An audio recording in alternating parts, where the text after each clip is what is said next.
نکلا دا دو شعرونه چې ویل نو دی باندې د قبر شریف نه د رسول الله صلی الله علیه وسلم مبارک بهر راووتلو او انہوں نے اس کو چوما دی بزرگ دا هغه خپل کو حوالہ ورکی الحاوی للسیوطی د امام سیوطی رحمہ اللہ کتاب دے الحاوی داغی حوالہ ورکی کہا جاتا ہے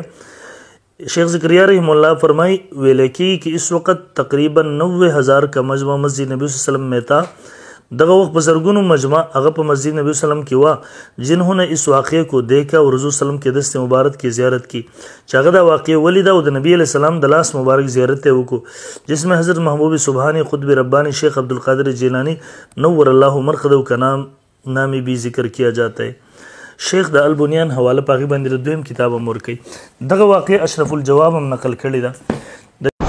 یہ مکاریاں بعض چیزیں اس قسم کے متواترات جیسے کہ میں نے آپ سے اس میں ہمارے کچھ بزرگ بھی اس کے شکار ہو گئے میں نام نہیں لیتا ہم لوگ چھوٹے لوگ ہیں سمجھے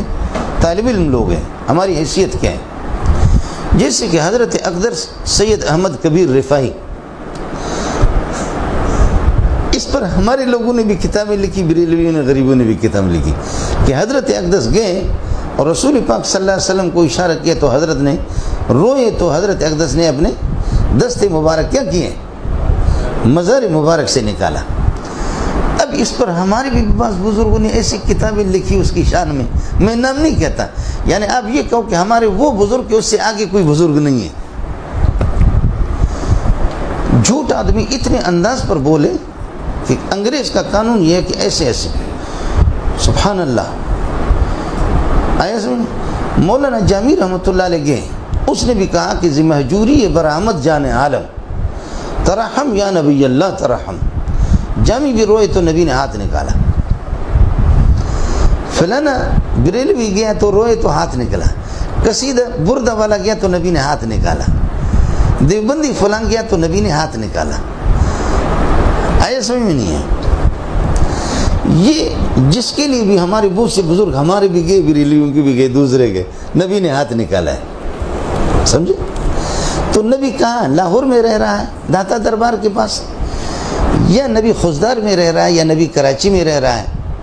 آپ مجھے بتاؤ نبی کہاں رہ رہا ہے کدھر ہے قربان جاؤ مدینہ کا سرکار ہے نا سبحان اللہ تو مدینہ میں رہ رہا ہے کہ جو اس کے مزار مبارک کے دائیں بائیں پہرے پر مقرر ہے رات دن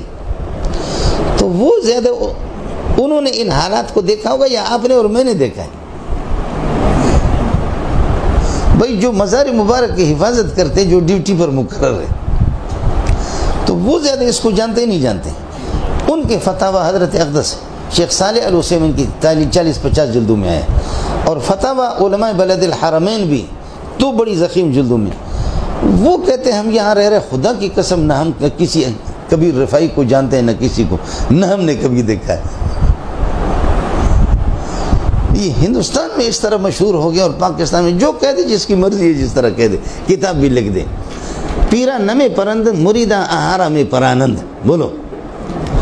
پیرا نمے پرند پیر خود اڑتے نہیں ہیں مریدوں کو کیا کرتے ہیں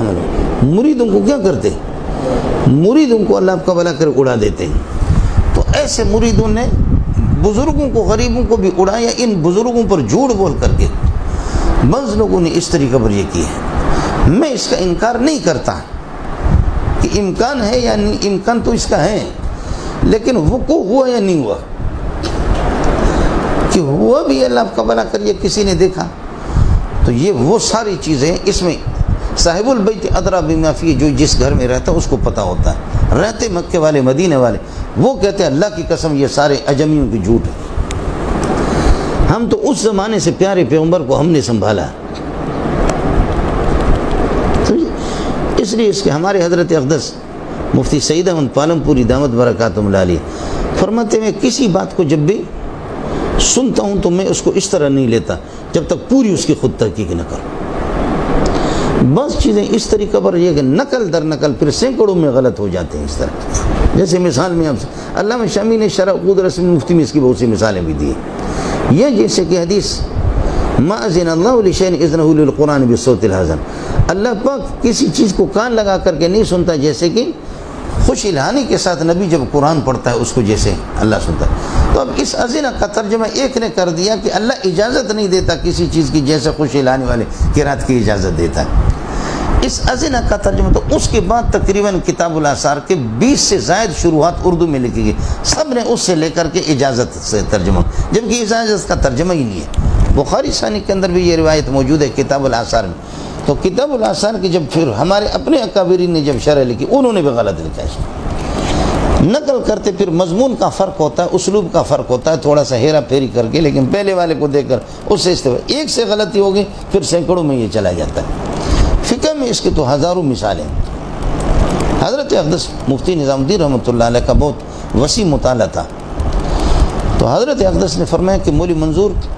بہت سے وہ مسائل ہیں کہ جن مسائل کی وجہ سے غیر مقلدین صاحب مذہب ابو حنیفہ کو یہ کہ قابل ملامت بناتے ہیں اور ابو حنیفہ پر ڈرون حملہ کرتے ہیں. فرمایا کہ یہ متاخرین کا قصور ہے, تفریعات متاخرین ہیں. میں نے نظام الدین میں نے تحقیق کی ان مسائل میں 50% 60% وہ مسائل ہیں کہ جو ایک صاحب مذہب سے ان کا ثبوت نہیں ہے. امام ابو حنیفہ مجتہد مطلق ہے, امام شافعی مجتہد مطلق ہے. انہوں نے اصول و ضوابط, اصول اور ضوابط انہوں نے ایجاد کیا اور وفرع علیہا المتاخرین نے اپنی تفریعات بیان کی. اب اس تفریع مسئلہ متفرعہ کو, اس تفریع مسئلہ کو صاحب مذہب کی طرف نسبت کر دینا, فرمایا کہ اس قسم کی چیزوں سے ہمارے ہدایت بھی بھرا ہوا دوسرا بھی. خیر اس میں تو کوئی نقصان بھی نہیں ہے, پھر بھی فرعی مسائل میں کوئی مسئلہ بھی نہیں ہے. سمجھے, کئی آدمی ہے مسئلہ ایمانیت اور اعتقادیت اور